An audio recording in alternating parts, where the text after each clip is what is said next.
Hello दोस्तों।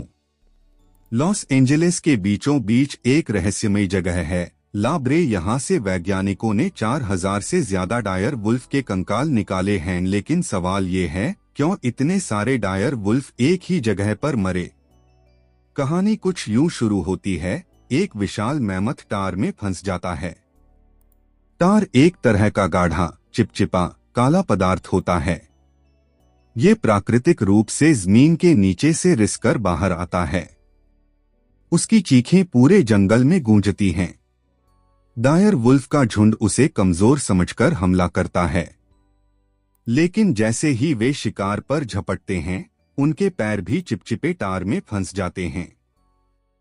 भूख, डर और संघर्ष, और फिर एक एक कर सब डूब जाते हैं और वही नष्ट हो जाते हैं। लेकिन वक्त बदलने लगा, तापमान बढ़ा, जंगल सिकुड़ने लगे और बड़े शिकार गायब हो गए। डायर वुल्फ, जो विशाल जानवरों पर निर्भर थे, अब खुद ही शिकार बनते चले गए। भूख, बीमारी और अंततः यह प्रजाति विलुप्त हो गई। गेम ऑफ थ्रोन्स में आपने डायर वुल्फ का नाम जरूर सुना होगा। एक विशालकाय भेड़िया जो वफादारी और ताकत का प्रतीक था। और हाल ही में जो रिसर्च सामने आई है, उसने डायर वुल्फ के बारे में हमारी सारी धारणाओं को बदल कर रख दिया है। तो आज के इस वीडियो में हम जानेंगे डायर वुल्फ की असली कहानी। डायर वुल्फ वैज्ञानिक नाम एनोसाइओन्दिरस करीब 2 लाख साल पहले नॉर्थ और साउथ अमेरिका में पाया जाता था। यह दिखने में आज के ग्रे वुल्फ जैसा लगता था, लेकिन आकार में कहीं बड़ा और भारी था।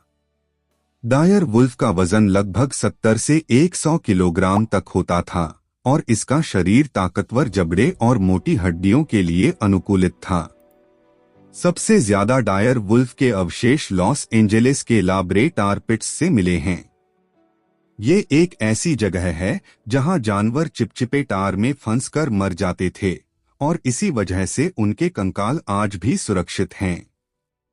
यहाँ से 4000 से ज्यादा डायर वुल्फ के कंकाल निकाले जा चुके हैं, जो बताते हैं कि ये जानवर अक्सर झुंड में रहते थे और बड़े शिकारों का पीछा करते थे। कई दशकों तक वैज्ञानिक मानते रहे कि डायर वुल्फ और आज का ग्रे वुल्फ करीब करीब एक जैसे थे, मतलब एक ही परिवार से आए हुए थे। लेकिन जेनेटिक स्टडी ने सब कुछ बदल दिया। डीएनए एनालिसिस से पता चला कि डायर वुल्फ असल में ग्रे वुल्फ से लाखों साल पहले अलग हो चुका था, लगभग 5 से 6 लाख साल पहले। इतना ही नहीं, डायर वुल्फ का डीएनए इतना अलग था कि वह ग्रे वुल्फ या कायोटी के साथ संतान भी पैदा नहीं कर सकता था। कायोटी एक छोटा, चालाक शिकारी जानवर है जो भेड़िए और कुत्ते के बीच का लगता है और अमेरिका में बहुत मिलता है। यानी डायर वुल्फ भले ही दिखने में भेड़िए जैसा था, लेकिन असल में वह एक बिल्कुल अलग प्रजाति का जानवर था। अब कोलोसल बायोसाइंसेज नामक एक बायोटेक कंपनी ने डायर वुल्फ को पुनर्जीवित करने का दावा किया है। उन्होंने ग्रे वुल्फ के डीएनए में 14 जीन में 20 बदलाव किए हैं, जो डायर वुल्फ की विशेषताओं से मेल खाते हैं। 1 अक्टूबर 2024 को रोमुलस और रेमस नामक 2 नर भेड़ियों का जन्म हुआ और 30 जनवरी 2025 को खलीसी नामक मादा भेड़िया का।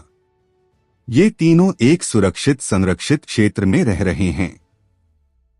डायर वुल्फ की कहानी हमें सिखाती है कि ताकत ही सब कुछ नहीं होती।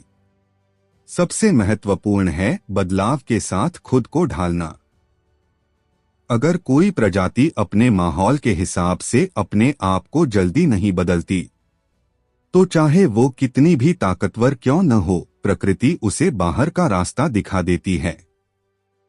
और यह नियम आज भी उतना ही लागू होता है जितना डायर वुल्फ के समय में था।